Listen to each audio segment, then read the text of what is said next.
What's going on, guys? In today's video I'm going to be going over how to download CSV files which contains the end of the day stock price for almost any company.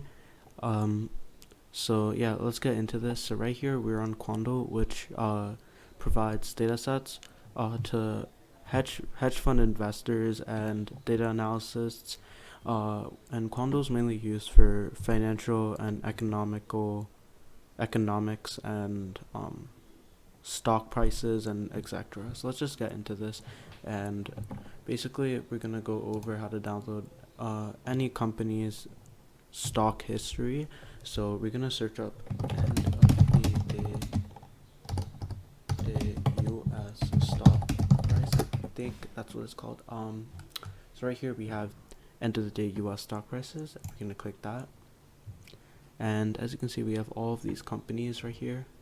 So we're only limited to a few companies, which is these big companies. They're not small companies. They're pretty sure all of them are part of the S&P 500.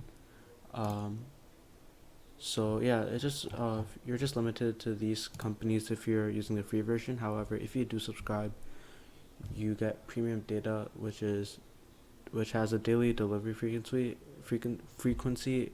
which is basically if you get your API key, you can basically get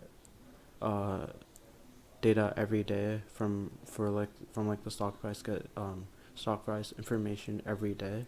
However, the free version, so let's say if we go to JP Morgan, or however, I think we can do Coca-Cola. Okay, so let's do Coca-Cola, and you realize that it's 2017, which is 4 years ago, and that's what the free version offers you. Information from 4 years ago, which is probably useless by now. However, it's just for educational purposes. So basically, once we're over here, we want to download our file, so we can see the table, we can see the chart. So we click this button right here, and we can either download it as a CSV, JSON, or XML. However, for this video, I'm just going to download the CSV file because I'm going to make a tutorial on how to predict stock prices using machine learning, linear regression. So please stay tuned for that. It's going to come on the channel really soon, tomorrow maybe.